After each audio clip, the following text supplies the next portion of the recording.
Hi everyone, it's Valerie Sheridan with Easy Peasy Living. Thank you for joining me again for some more Wednesday wisdom. And we are almost finished with our 12-week Good Habits Challenge. This is week 11.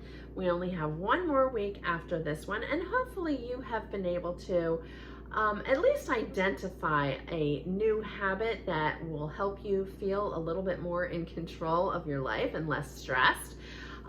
If you have any questions for any of the habits that I've already covered, or you need suggestions for how to implement something, or if you're struggling, any of the above, please feel free to email me anytime at valerie@easypeasyliving.com. And I love to get your feedback.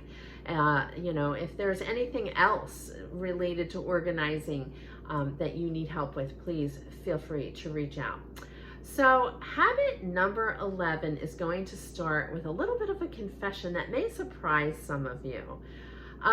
Going back many moons ago when I was in my 20s, I actually had a really bad reputation of having an extremely messy car, to the point that one of my friends one year gave me for birthday one of those homemade coupons saying that he would clean out my car for me. That's how bad it was. I was not a particularly organized person back then.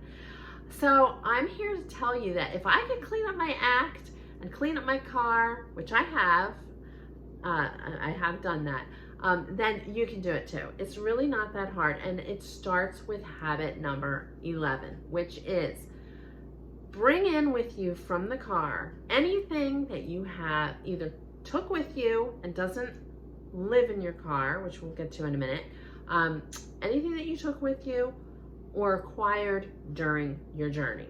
Now, the exceptions to this, anything that you only use when you are going out somewhere.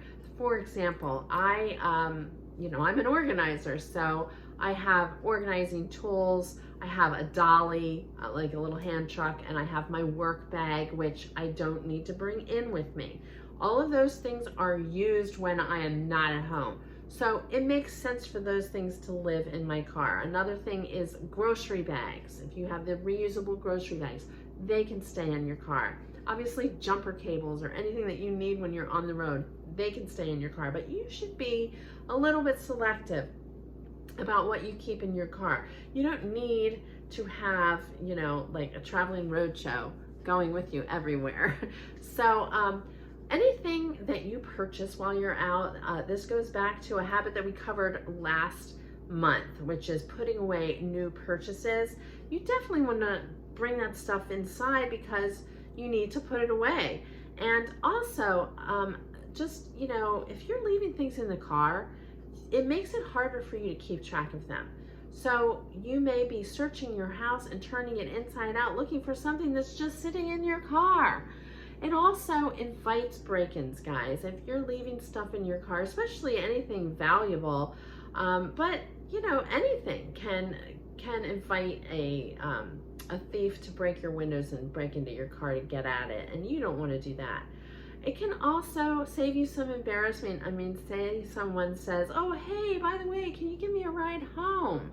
Well, you don't want to be like scrambling to clear enough space for them to sit. So it can also be a little bit of a health issue if you are spending any time eating in your car and you're leaving trash and food and grossness behind you. You don't want to do that either. So I would encourage you guys to give this a try. As I said, if you need any help or suggestions, just reach out to me. And if you like this video, I hope you'll give it a thumbs up and subscribe to my YouTube channel. Next week, I will cover the final habit in our 12-week Good Habits Challenge. And until then, keep it easy peasy.